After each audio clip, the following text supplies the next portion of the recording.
Do you want to go on a drink run?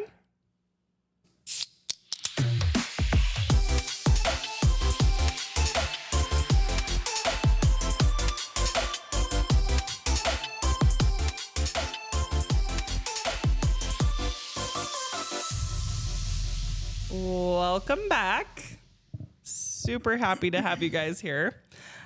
We will be, upfront with the fact that this is round 2 of recording the first 20 minutes of this podcast because I thought I had hit record and I had not. So now we're recording and now we have practice and we're going to redo this thing. So I'm so happy to have Kylie on the podcast.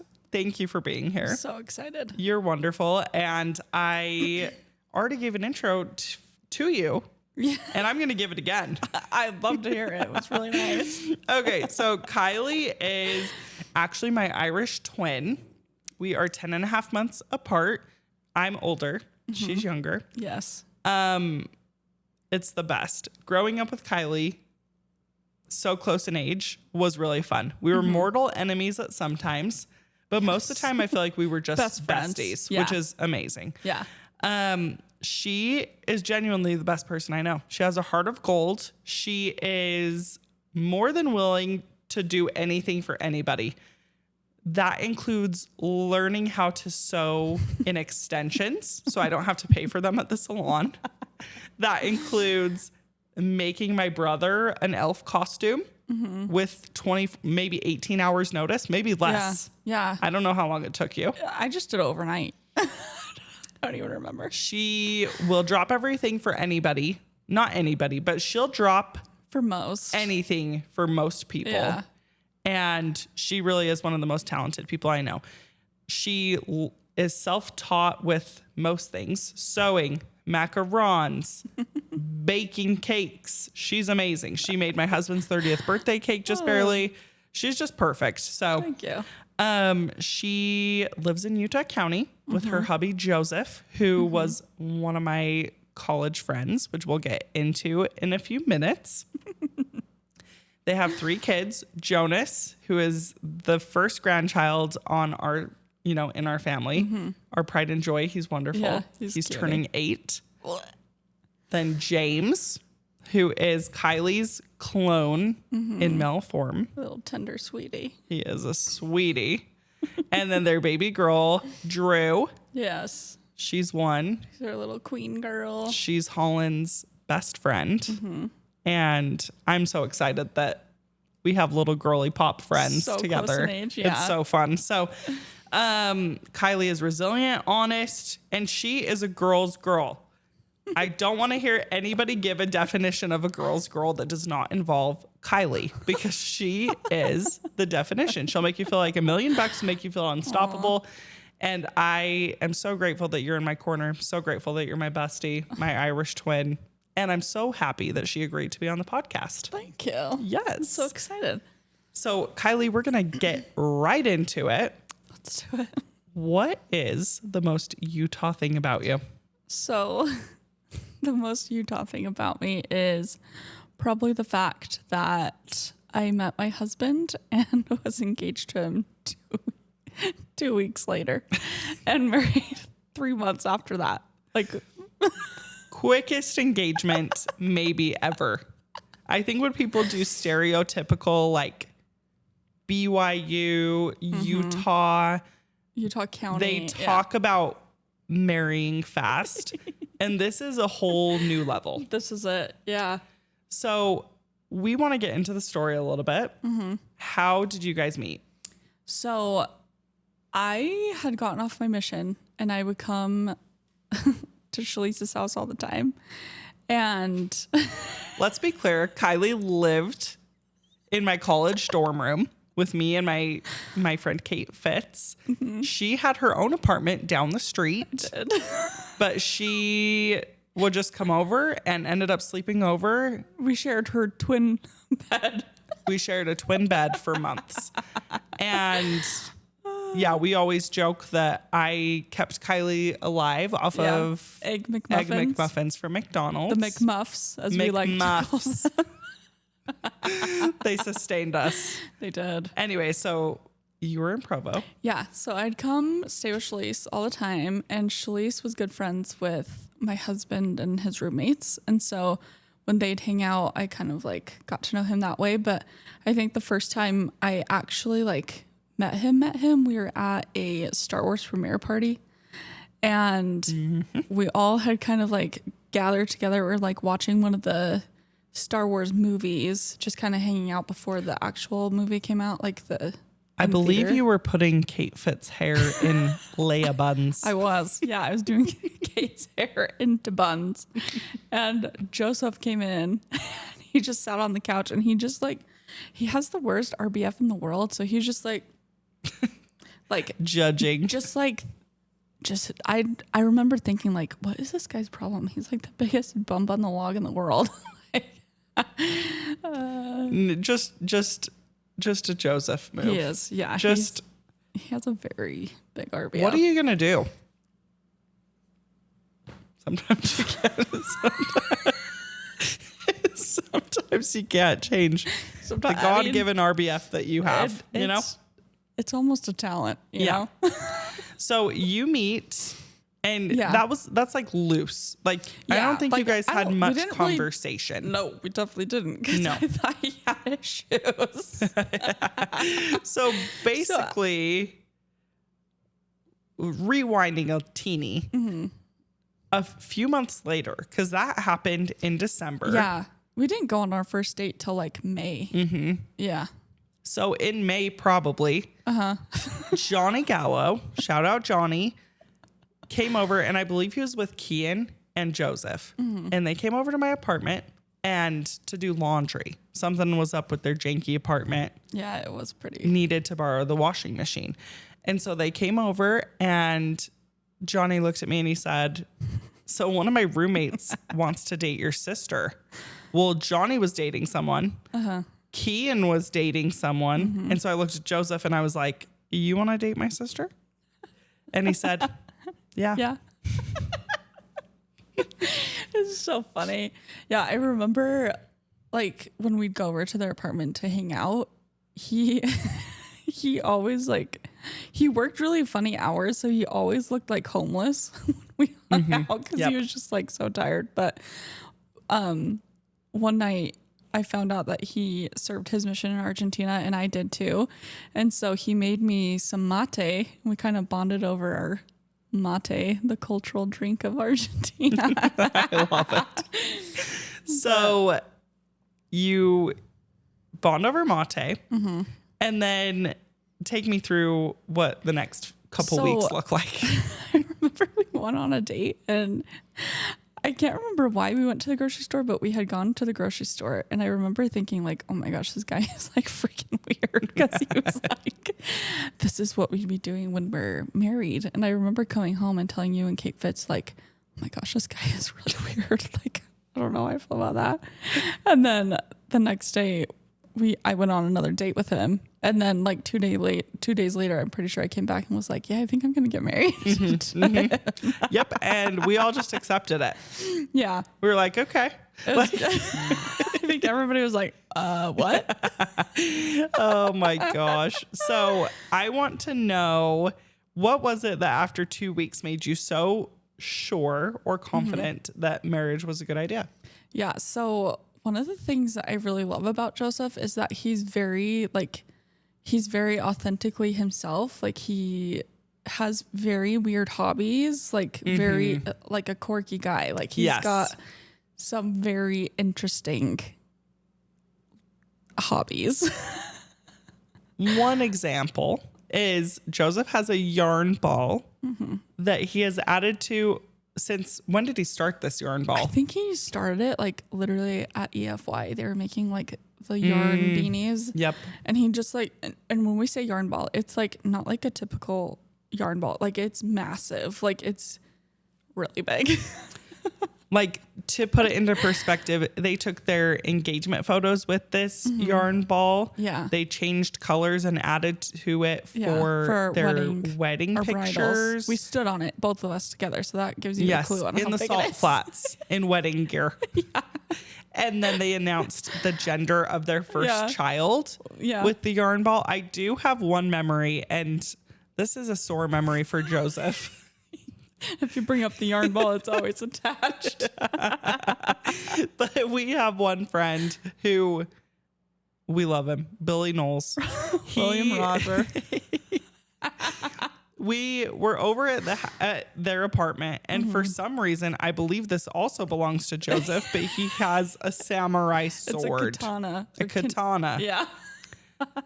In the apartment. Yeah. Well, for some reason, Billy and his intrusive thoughts were going at it.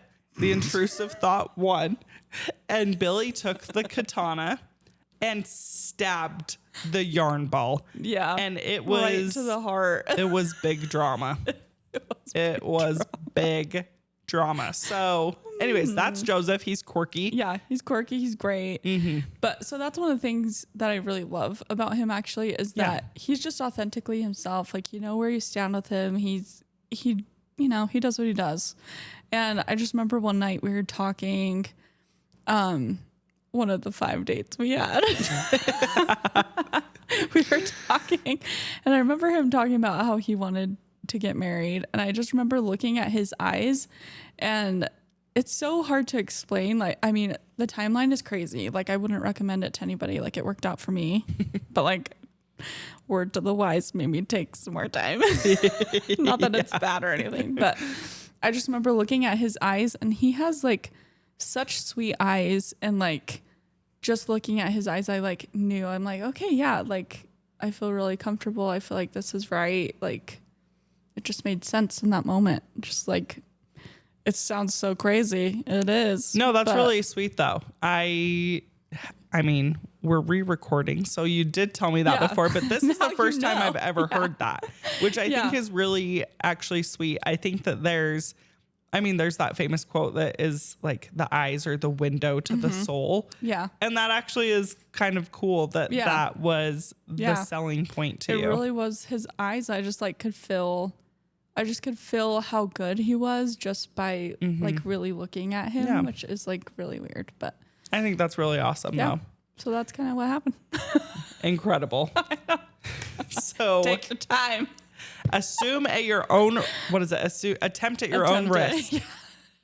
They're warning, but it did work out for them. So I want to know, were there any challenges that came from getting married so fast? Like, and not knowing each other? Yeah, I feel like a lot of people have this too, but anytime like two people come together, you kind of like are trying to figure each other out. Like we're still like getting to know each other really. So like getting to know each other / figuring out how to be married and like live in the same area and like, you know, just learn how to work together. And like his family is so distinctly different from our family, not in a bad way, but we're just very different like in how we do things. So like blending all that together was tricky. And I feel like that happens for everyone, but like just getting to know each other plus that was like kind of funny. Yeah. And it was fun too, but like, Yep.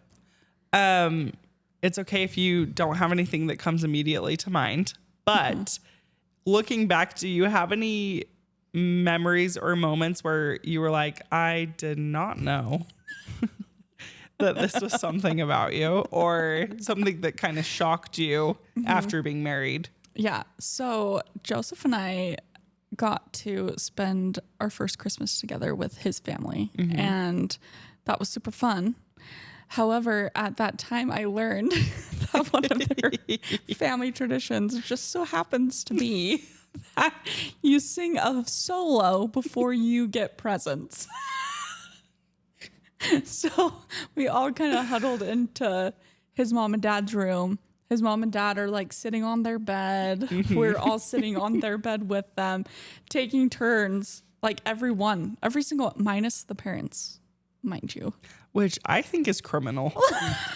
They should do it too. They should be involved. But bless their heart. I love my in-laws. So if any of you are watching this, I think it's actually cute. But they were sitting there, and I remember like each of them go up and sing their own Christmas song. And my cute sister-in-law, I love her. She like created her own song. Like she like wrote lyrics to her own song, got up and sing it. She was like 8 or 9, I think. It was just really cute. So like, it is a cute thing, but I remember I like had to get up and sing and I was like, oh my heck. Kylie is not musical. I am not musical. I don't sing. I was like, if you want me to do a tap dance for you right now, I would much rather. I'll do it. But I'm pretty sure I know exactly what I sang. I sang Feliz Navidad. Incredible. And I had lighthearted in a different language, so it feels a little disconnected, you know? But I definitely added more words than was necessary. That is freaking I funny. sang like 4 times Feliz Navidad. I am dead. Because I agree. I think that that's like a fun tradition, and it's so cute to see, like, to blend families and see what traditions that they have, because everyone's a little bit different. It's true. But I can imagine, though, that was really something, only being married in August. Yeah. And December putting on a performance in front of the family in the bedroom. Yeah. It was probably one of the most awkward / uncomfortable times in my life. Mm-hmm. Like, you know what? It was like initiation by fire. But that's incredible. It's kind of fun that, like, I do think it's a cute tradition. And like, now my husband loved it. Like, all of their kids, all my in-laws loved that tradition. I think some of them still do it, but Joseph loves it, my husband, so we've done it with our kids, and like, it's so cute to like have them sing, and like, we'll sing if they get shy, but probably won't make them do that. Like, if they're older, if they don't want to. But when Jonas is engaged one day, we'll just pull his lady aside and say, hey, just so you know, just start this might happen. But this is the thing. I'm not the only one. I think me and one of my brother-in-laws have also had to do that. Or he also did that too. So I'm not the only one. That's incredible. Okay, so you are celebrating 10 years this month. 10. This month. I want to know, I mean, there's so much advice out there for couples. Yeah. So maybe not necessarily advice unless someone was asking for it, but maybe more like, what's your biggest takeaway from marriage or lesson that you've learned in the last 10 years? I think one thing is, I like it. I don't know if I ever explained this great, but like, some days, like, I feel like I do more, that he does more, or I'm not doing enough and he's not doing enough, you know? And somehow we like blend together and like make it work. Like, we somehow make everything work. Like, we help each other and like kind of fill each other out and like, you know, somehow keep the house running, somehow make it work. And some days I do more, some days he does more, and like somehow it all comes together. And like, I think just giving each other grace and like kind of figuring out how to like work together for the whole of our family, you know? Totally.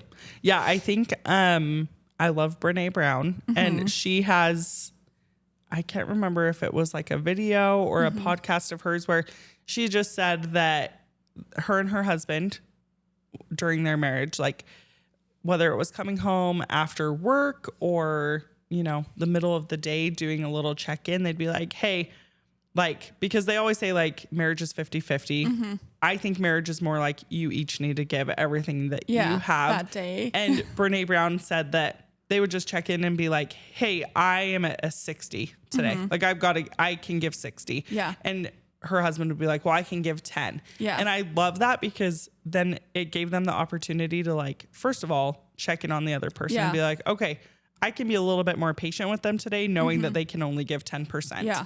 Or I can be maybe a little bit, you know, I can give a little bit more if they're only able to give 10 and I can give 60. Like, it's going to be okay. I feel like it gives you a little bit more empathy to look at things that way. So I love that. I think that that's great. Like, you're a team. Yeah. And I think that sometimes in marriage that can be hard to remember that they're not the enemy. You're not working against each other. Somehow you it's a team effort to get through. Yeah. So I love that. I think that's amazing.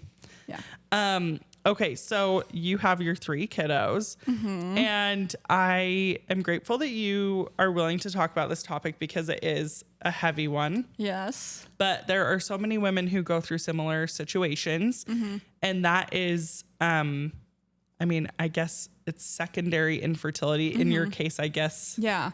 I mean, I think it still would be considered secondary infertility because you had the first 2 kiddos. Yeah. And then you dealt with a miscarriage. Yes. Followed by infertility. So Yes. I want to, I don't know. I just want you to kind of describe like the roller coaster and go through kind of your story. Hash it out. Yeah. Hash it out. So with our first Jonas, I feel like most people get told this, that it takes like about a year to like end up getting pregnant with your first. And so we had kind of tried for a year, and it had been a little over a year. So I actually had reached out to someone about fertility stuff and was working with them because we weren't getting pregnant. And then as I was talking to her, so I just got pregnant and had Jonas. And so that took a minute. And then after him, I like was like, whoa, that was really hard. So like I wasn't really concerned about it. You know? Yeah. You're like, we're good for a minute. Yeah. Turns out James was really easy. So I found out I was pregnant with James when Jonas was only like 6 months old. So they're only 13 months apart. And that, I mean, it was crazy at the time, but now it's super fun. And then The best little buddies. yes, they're the cutest little friends and worst enemies. Yeah. But yeah, after them, I was like, okay, I'm definitely going to hold off for a minute. So we held off for a minute, and then I had gotten an IUD, went and got it taken out. And then started trying. I got pregnant pretty quick. I feel like within 4 months. And then, found out we were pregnant. And this baby, I already adored chilies. I'm probably going to cry. But That's okay. This is our miscarriage baby. And I remember finding out, and we were going to my husband's family the next day and told them that we were pregnant. And then I was so excited prepping to tell my family. And the next day I found out that we were losing the baby.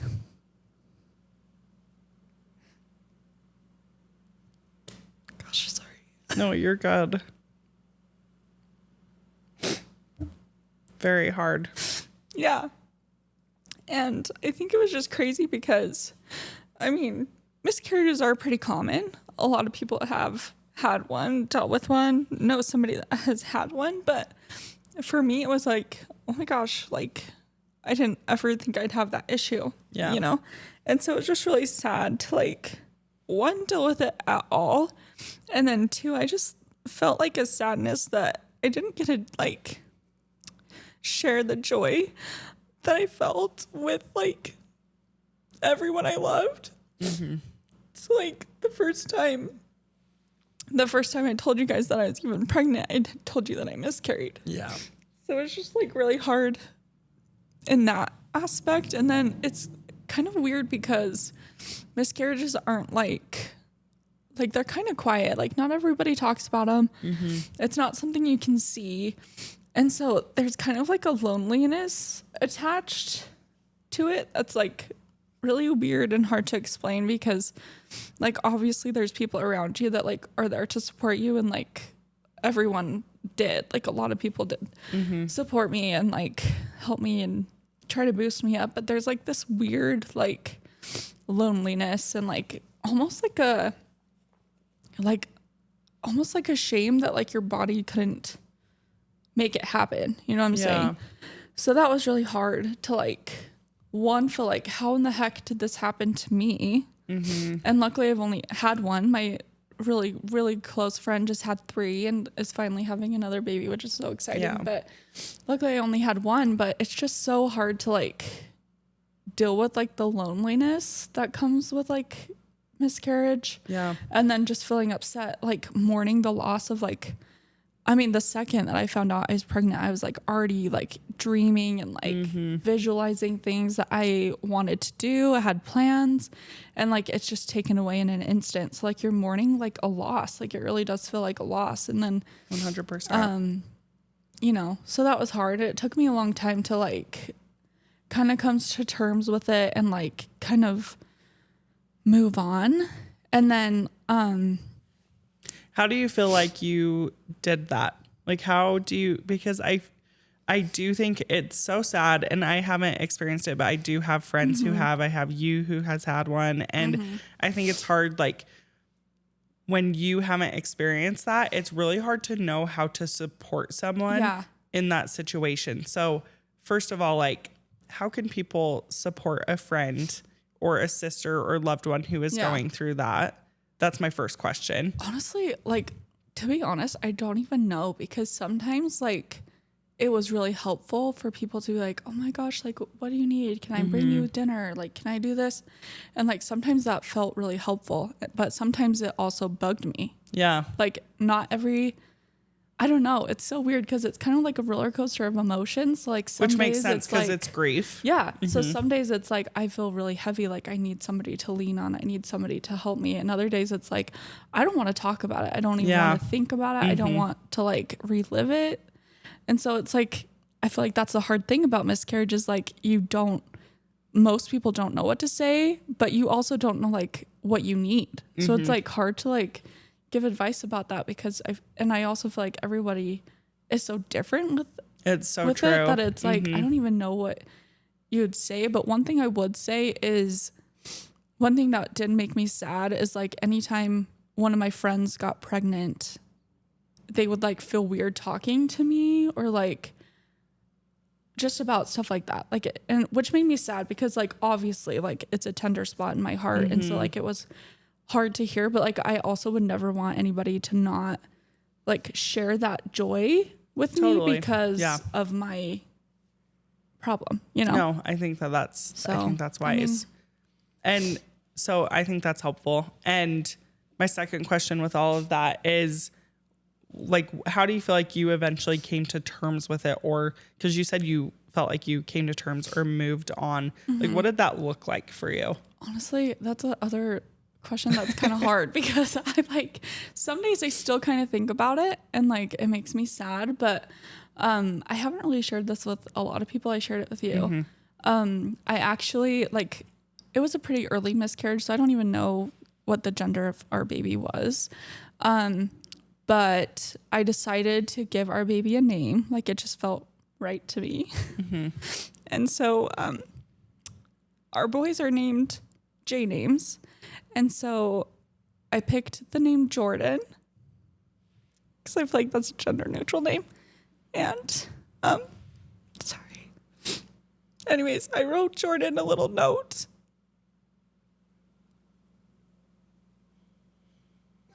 Sorry. No, you don't apologize. Yeah, I wrote Jordan a little note, and I keep it in my phone.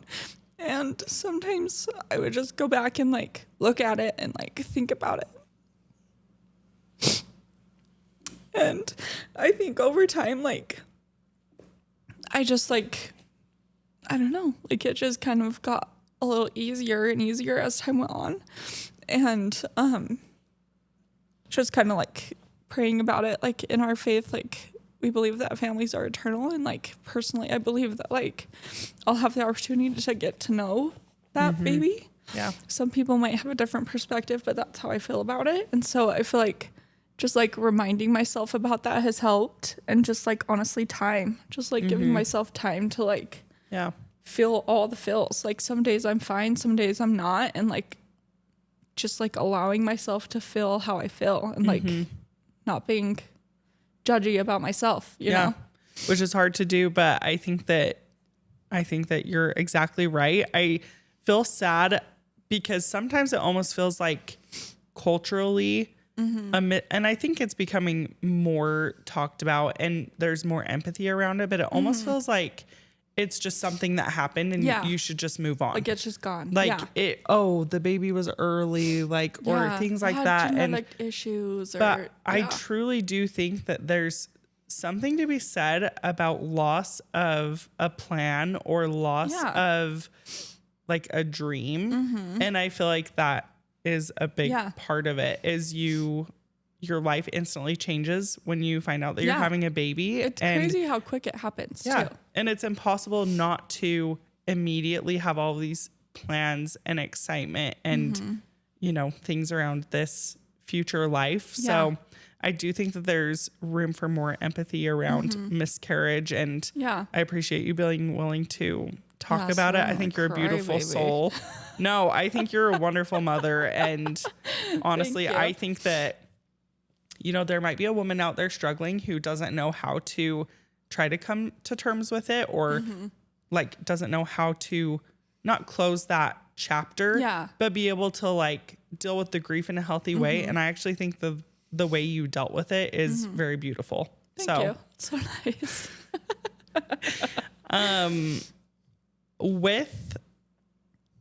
So after the miscarriage, then, you know, I feel like there are two different types of people. There's the person who needs like a long time to heal. Yeah. And maybe there's more types, but Right, yeah. And then there's also the type of person that's like, no, like I want to Like, get I'm ready to pregnant go. immediately. Yeah. Like Yeah. where did you fall in that scale? Honestly, I can't remember. Like, I was kind of sad. I remember going to the doctor. You have to like wait till your period starts, and then it's like you can pretty much try again, like as soon as that happens. And so I remember thinking like, oh, I don't know if I'm ready, but I can't remember. I don't think we ever really prevented again, because I also have PCOS. Yeah. So like with that, it's kind of finicky anyway. Like PCOS girlies. Yeah. Woot, woot. So it's like kind of hard to like actually do family planning, because Yep. your body just doesn't really cooperate. So I don't think I ever like did anything to prevent to take time. Yeah. But turns out it took a long time, a lot longer than I was expecting. Yeah. We didn't have Drew for like 4.5 years, which was not in the plan. But so that was really hard actually, to have the miscarriage and then already feeling like my body is screwed up, like what the heck is going on, and then to not be able to get pregnant for like years and years was like incredibly frustrating and sad and all the things, you know. Yep. So here we're going to jump into another topic altogether. So with the infertility, you started a new medication to help Yes. you Oh my with gosh. fertility. Yeah. Let's dive in. Let's dive into that, because that is also going to lead into another topic. Yeah. So tell me a little bit about the medication you were put on and kind of what was going on with you. So, like I said, I have PCOS, and I can't remember how long it was. I think it was like 2 years after not being able to get pregnant or something like that, that I was like, okay, I'm going to go to the doctor and just see what's going on. So obviously had PCOS. And so she's like, let's try to put you on Femara and progesterone and like see if we can get things rolling, get you ovulating, all that stuff. Yeah. So I had done, I think, maybe 2 rounds of the Femara and the progesterone. Yeah. And we had gone to my brother's house, my brother and sister-in-law's house, to help them clean because they're moving. And so we had spent the day cleaning, and I had planned to go up to my mom and dad's house up north. And I had stopped at Chick-fil-A to get my kids some food and us some food for lunch. And after I like noticed in the driveway that like my thumb was like numb, like tingly, numb, like weird. And I'm like, okay, that's really weird. And so then like time moved on and my whole hand started to get numb. And then I noticed that my tongue was numb. And so then I was like, what the heck? So I called my mom and I was like, Mom, and like at this point, like I kept mixing up tongue and thumb. Like in like I'd say my thumb is tongue, or like say weird things like that. And my mom was like, call Shalise. And so, because Shalise was with me. Yeah, we cleaning. had didn't we eat Chick-fil-A together and like we got in our separate cars and I had left? Or what happened? I can't remember. We had been together for sure cleaning Yeah. Ryan's Yeah. house. Or maybe you had gone to Chick-fil-A too. I don't remember. I can't remember either. But yeah, I called Shalise. And so she came back and picked me up. And by that time, like it was weird. Like I couldn't like say words right. Like She started talking to me and immediately warning bells were going off because she is trying to speak to me. And I kid you not, I immediately started bawling because Yeah. she was not only slurring her words, but you were also like you said, mixing them up. You weren't even making sense. No, I was, like, and I was freaking out random because, words jumbled together that was not a sentence. Yeah. And I was freaking out because like I knew that I wasn't saying what I wanted to say. Like I could hear that I wasn't saying what I wanted to say. And like I couldn't even say like ER, I don't think. Like I was trying. I don't know what you were saying. It was mumbo jumbo. It was so and weird. I was like, get in the passenger seat. And I got in your car and I drove you to the ER. I had my 2 kids. And so we went to the ER and I like got wheeled in and I like had my wallet and stuff and they're like, what's your name and stuff? And I literally just passed them my wallet to look at my ID because I couldn't even say my name. Like I was so confused. And anyways, spend some time in the ER, find out I have migraines with auras, which is really crazy because they can mimic a stroke. So like I was having stroke-like symptoms, but it was not a stroke, luckily, thankfully. Yeah, it was kind of shocking because they told us, they told you told me. Yeah. But they told Kylie that the number one thing that they see people for in the ER in Utah County, allegedly, is people not knowing if they're having a stroke. So they come in and literally the only way to distinguish whether it's a stroke or this specific type of migraine is by like what type of scan was it? I did all the scans. Like whatever scan you do to show that you're having a stroke, that's the only way they can tell if it's the migraine or the stroke. It was so weird. And like I even asked him after the fact, I was like, how do I know like if it's a stroke or not? And he's like, you can raise your arms and like make sure your face isn't like droopy on one side, which like I could still move my body and everything fine. But it was just so weird because like cognitive stuff was like all messed up, like seriously so tingly on one side of my body. And I remember them like asking me to like, the doctor was asking me to squeeze his hands and I think he was checking to see if my grip strength was like right. So I like squeezed his hands and I remember just squeezing like as hard as I possibly could just because I was like, what's going on? Yeah. And then I remember going into like the MRI or whatever they did for me, but it was so scary. I like couldn't even remember my oldest son's name. And that like really bothered me that like I couldn't remember what his name was. And I'm like, what the heck is happening to me? Yeah. And so you find out after this ER visit that is somehow tied to the fertility medication, correct? Yeah, I think so. And one thing, I mean, I don't know how much it is like related directly to the medication, but what it is that something with the way that my brain works with the hormone that is in the medicine, like they don't jive well. So it can actually higher your risk of having like an actual stroke. So after that, I like talked to my doctor about it and they just recommended that I don't take any fertility medicine just because it's not really good for people that have migraines with auras. Yeah. So that leads us into 2 problems. Problem number 1, wanting a baby. Yes. But not doing fertility treatment. Yes. That's a problem. Yeah. And number 2, health anxiety. The birth of the birth of the monster. So what would you rather get into? Do you want to, maybe let's talk about, well, I don't know. Do you want to talk about finally getting pregnant again, or do you want to talk about health anxiety first? Maybe let's just finish off with like the babies. Great. Let's do it. And then move on. Let's do it. So that happened how many years ago? Years. It's been years now. I can't even remember what year it was. Because there's a 4.5 year gap between James and Drew. Okay. So take us through. You're infertile. Yeah. You're struggling. We're struggling. And I think, you know, I was really upset about it for a while, like probably most of the time, because obviously wanted a baby. I really wanted to have a girl, you know, all the things. And so that was really frustrating. And I think the most frustrating thing about it was just how many people like to comment about your family planning is like a little bit out of control sometimes. Yeah. Word to the wise. I think that this is just good advice in general. Unless no. Okay. This is the good advice in general. Just don't ask. Yeah. Unless it's like offered out, like just maybe just don't bring it up because Yeah. you And never know. specifically don't say things like, why haven't you guys had another baby? Yeah. Do you guys not want more kids? Yeah. What's taking you should so have more long? kids. Yeah. Like when are Those you gonna comments have another should one? probably just be nixed. Yeah.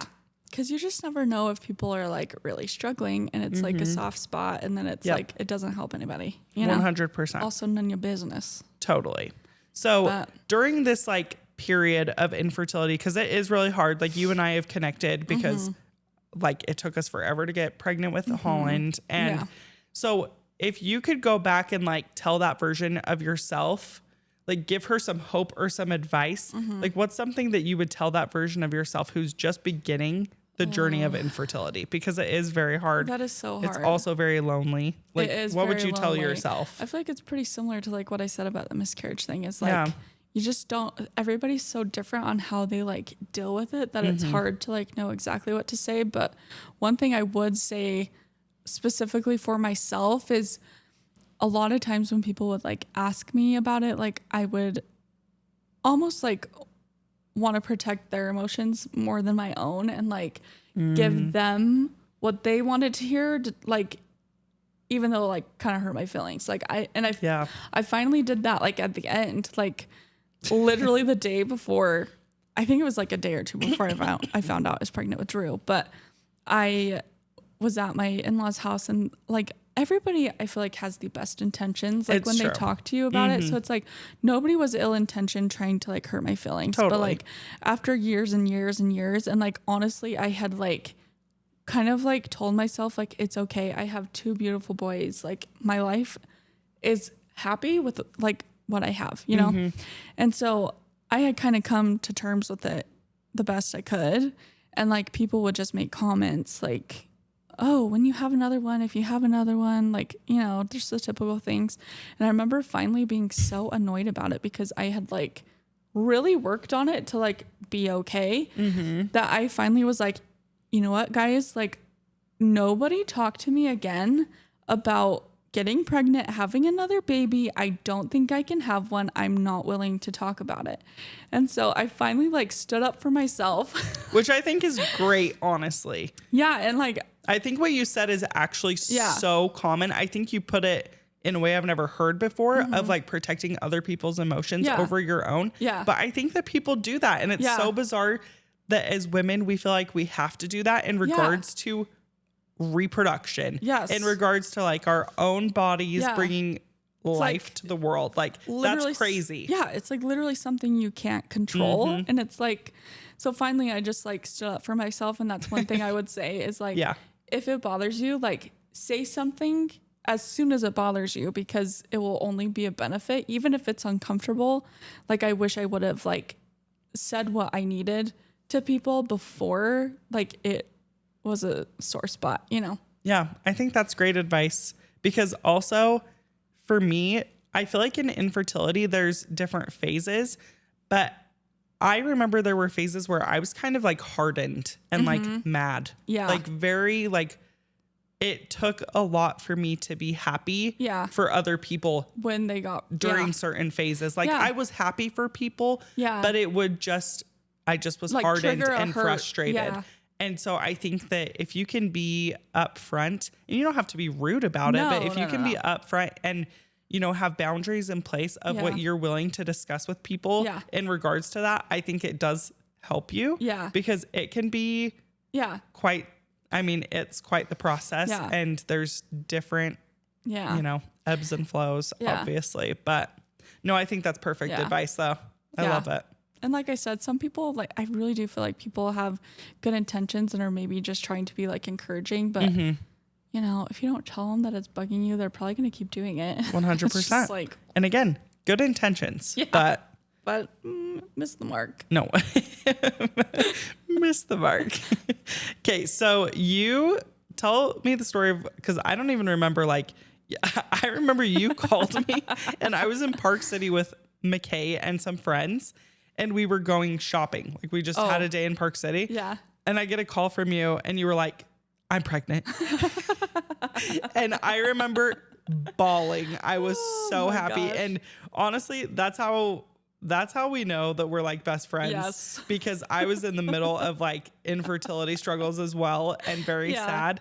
Yeah. But you called me and I could not stop crying. I was so happy because I knew like what the journey had been for you. And I'm going to cry, but like, I just think for some reason, I love this about womanhood is just the fact that like, there's nothing better than finding out someone you love is bringing life into the world. So there is true. no greater feeling than hearing your best friend, your sister, a coworker share that they're having a child. It's my favorite thing in the world. So exciting. It's the best. It is the best. So I want to hear about when you found out because I don't know that I actually even know.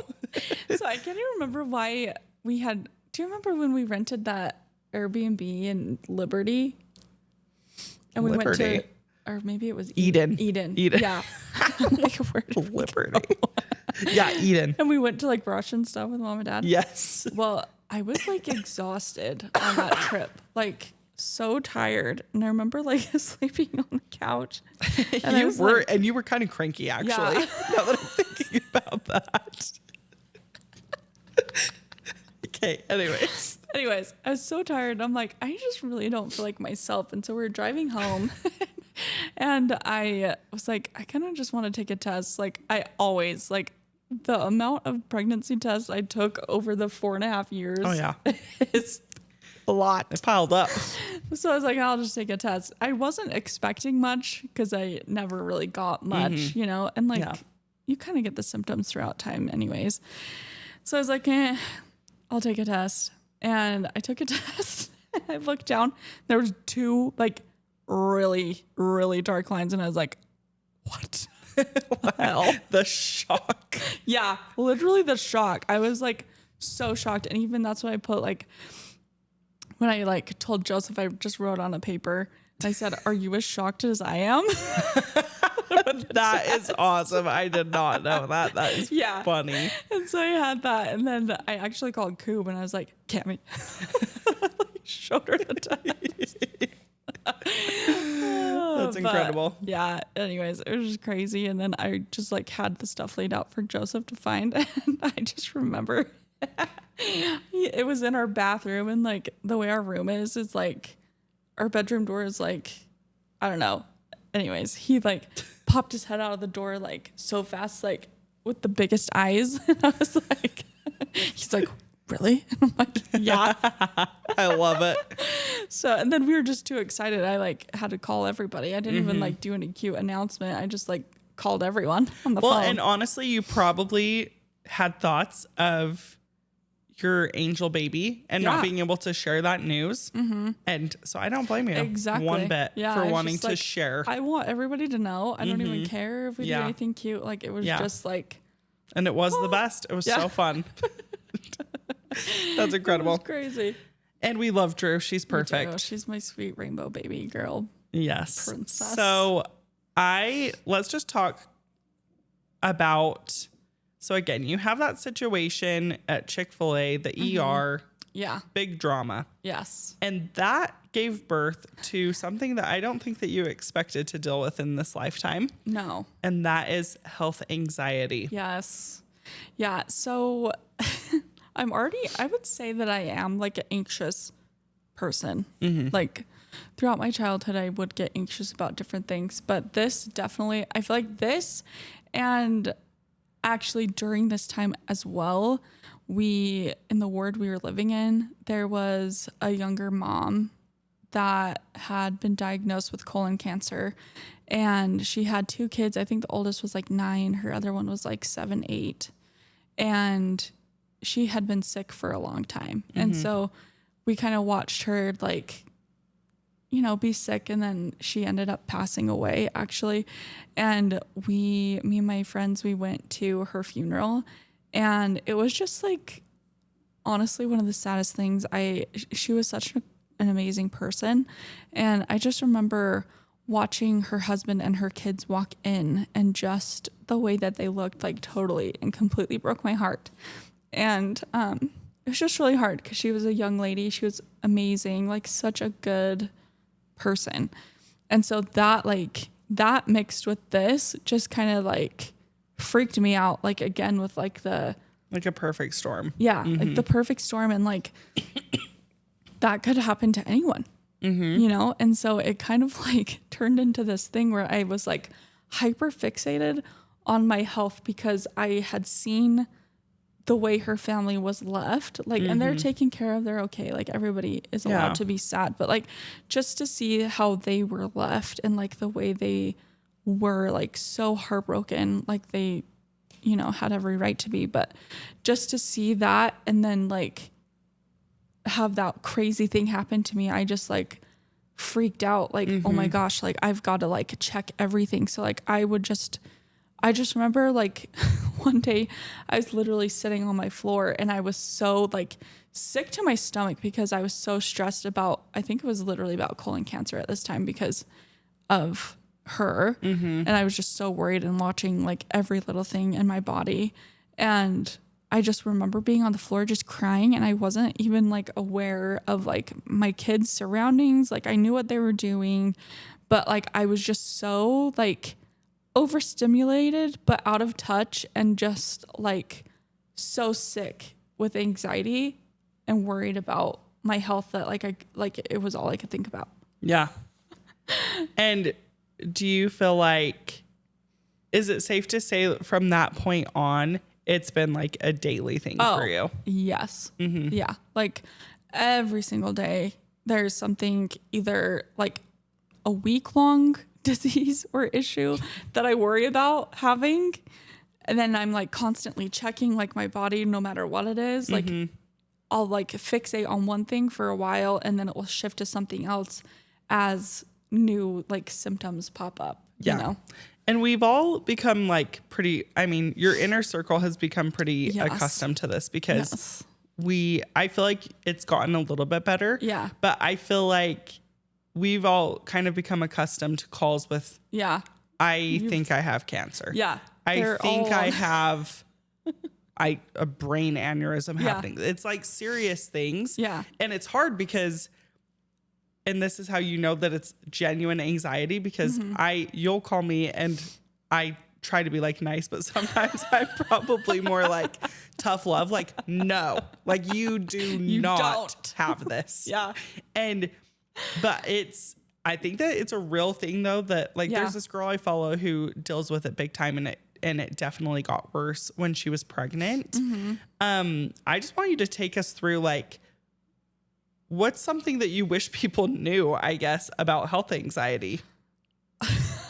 Like honestly, someone who is like starting to experience it like you did. Yeah. Like what's something that you wish that they knew? Honestly, it's like so weird because like you said, you guys have all been on the receiving end of like some really anxious phone calls. And it's crazy because when you're in it on your own, like when you're sitting there thinking about it, everything feels real. Like you actually do have like a tingling in your hand. Like you can feel it. Like it's there. Like it's not just something you're like thinking about having. Like you will actually be feeling something. So it's like in your mind, all of a sudden it just like shifts and it's like the worst case scenario. So like in your mind, you're just like, that's all you can think about. And that's what it is. Like you just like determine that that's what it is. So like in yourself, it's like really serious. And then usually when I'd call somebody and say like, oh, hey, by the way, I think I'm having like a stroke or something. When you say it out loud, it's like, okay, I can hear how irrational it is, but like I'm also feeling it. So it's like so scary because it feels real. You know what I'm saying? 100%. Like I can hear how irrational it is, but I'm also like it feels so real, and it's just so weird. Yeah. Sorry. Holy crap. Give me just a second. You're good. Drink break.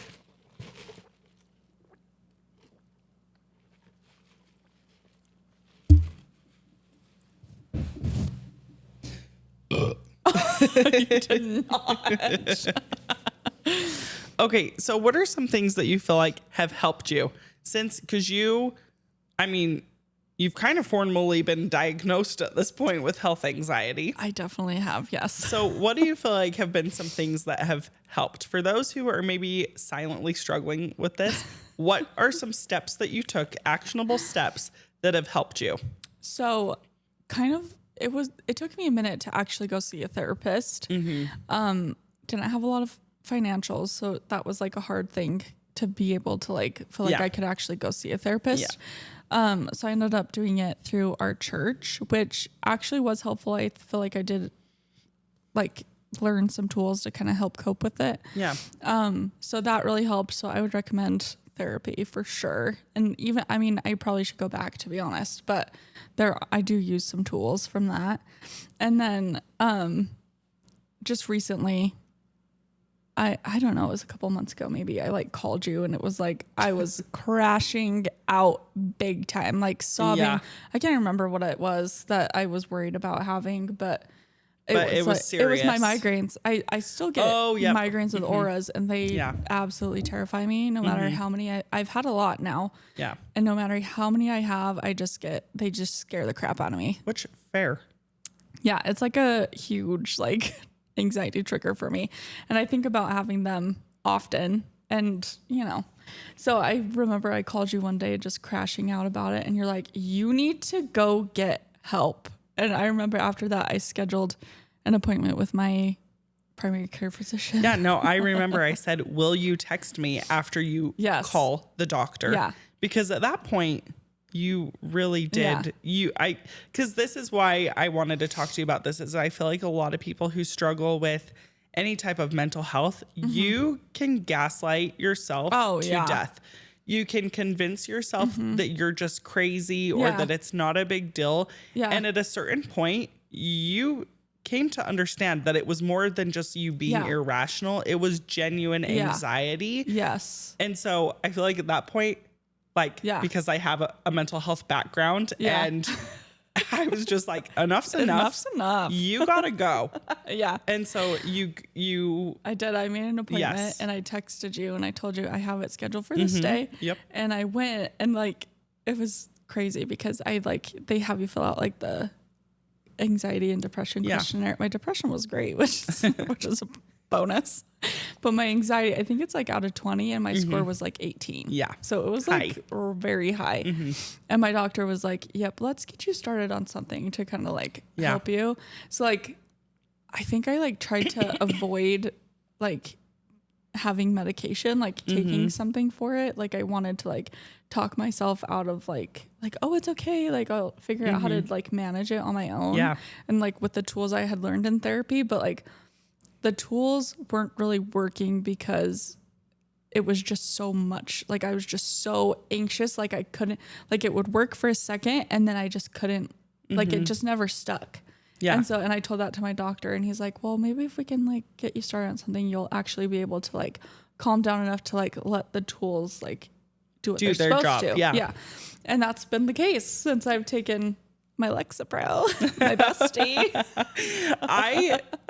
I love that you're willing to talk about this because, again, I just feel like there's so much shame sometimes around anxiety, around getting on medication. And I really feel like it was heartbreaking watching you during some of your episodes because you're not even the same person. No. You're not operating from a place of logic. You're operating from a place of complete fear. Yeah. And so I think that I appreciate you being willing to openly talk about it because I think it's something that should be normalized. It's okay to ask for help. It's okay to take yourself seriously when there's something that is off. Yeah. And I think I was talking to mom or someone, maybe it was you, I can't remember, but I was talking to someone. So Joseph, my husband, just got diagnosed with type 1 diabetes as an adult. Wild. Which was absolutely crazy. Criminal. Which also probably added to my own health anxiety issue. Fair.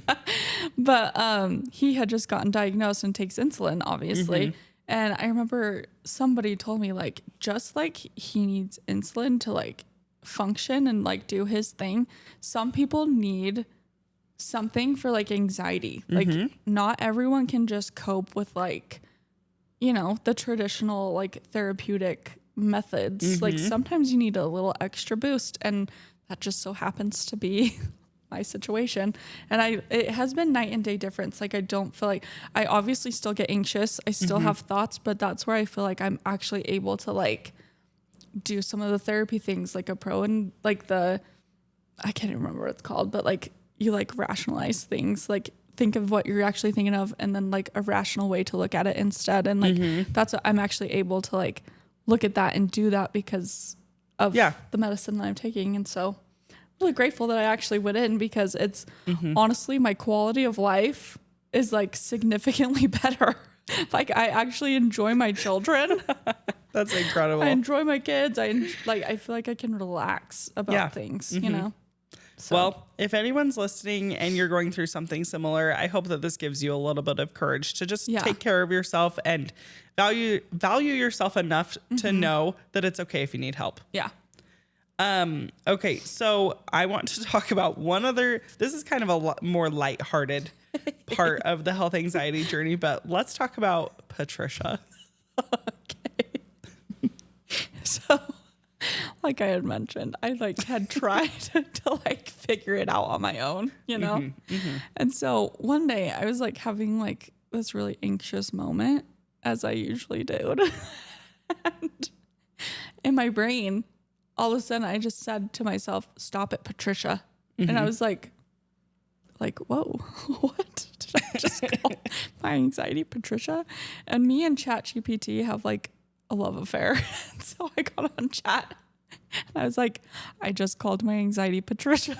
and it fired back with like, I think that's actually a really good thing. Like, we love chat. Really positive about me calling my anxiety Patricia. And then it was like, anytime Patricia tells you that you're having like a heart problem, you just say, "Oh, Patricia, you're being dramatic." So it was kind of like a fun thing for a little bit where I just like kind of would be like, "Oh, there's Patricia again." Yep. So it was kind of fun to like give my anxiety a personality of Patricia. And sometimes we still get visits, but you're more equipped. We're prepared for Patricia nowadays. I love it. Well, we are coming to near the end of our time together, but we had a few listener submissions that I kind of thought were hilarious. I asked people like, what irrational thing have you done because of your anxiety? So first I want to ask you that question. What's something, because you've had a few, what is something irrational that you've done because of your own? Well, actually think about it. Let's go over some of the submissions and then we'll go over yours. Okay. So, so someone said, just in general, getting stopped in traffic under an overpass freaks me the freak out. And I can kind of relate to that one. Yes. You never know what's going to happen. What if Earthquake, it falls? You're toast. I think about that every time I go under a bridge. Toast. So one listener said, I unfortunately have too many to share. One of the funniest to me now is I fully convinced myself that a car would drive off the road and run into our townhouse and it would make it collapse and would kill my baby. Keep in mind, we were down a whole side street and there are 2 rows of houses in front of ours at the time. I was freshly postpartum and it would keep me up for hours. I had a full escape route planned. I was diagnosed with OCD shortly after. Oh my gosh. That's horrible. That is terrible. That honestly, the keeping you up at night. Yeah, there's nothing worse. Honestly, that's terrible. We had another listener say, I drive with my thumbs on the steering wheel instead of wrapped around the steering wheel because I'm convinced they will be chopped off if I get in a wreck. I've never thought about that. I had never considered that. Wild. Good for you. You do what you gotta do. Yeah, I mean, keep those thumbs. Driving on the freeway is another one. Yeah.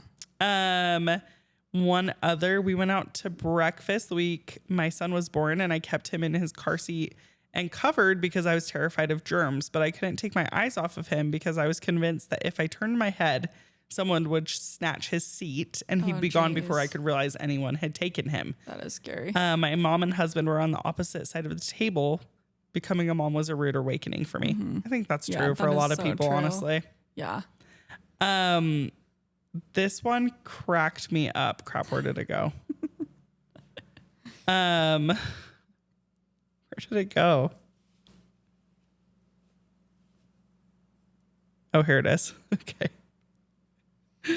This cracks me up. Super concerned about line and thumb.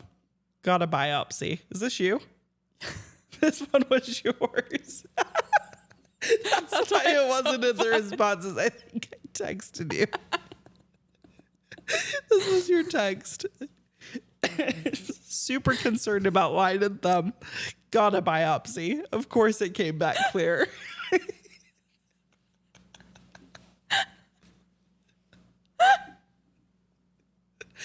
That was unhinged. Absolutely. It really was. That was like the peak of my anxiety. I was like, I mean, I still have it. I think I just have like a deformed thumb or something. But I literally got a numbing shot in my thumb, which very Ouch. unpleasant. Ouch. The lengths to get this checked out.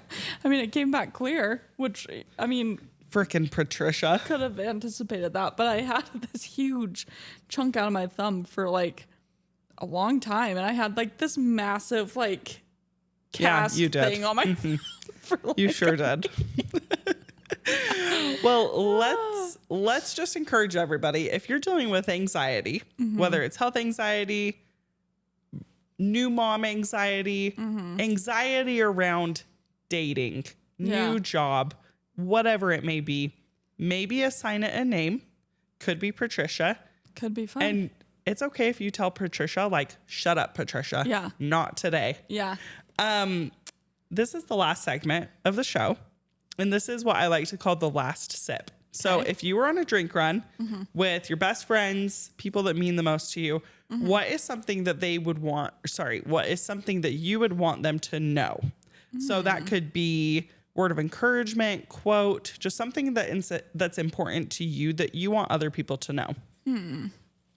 I feel like this year for me, just something that I've been trying to do is like really just lean into myself and not care at all what people think about me and just do things that I genuinely like and want to try and want to do because why not? Like, and one thing that I've been like really thinking about lately is like those who mind don't matter and those who matter don't mind. And 100%. so like do what you want to do, live out your goals and your dreams, and who cares if you fail? Like at least you tried.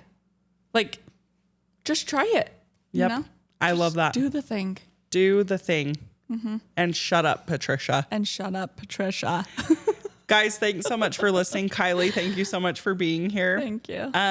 If you haven't submitted a drink submission for us to try next, please do. And make sure you go on a drink run with the people you love. Take care of yourself. And we'll see you next time.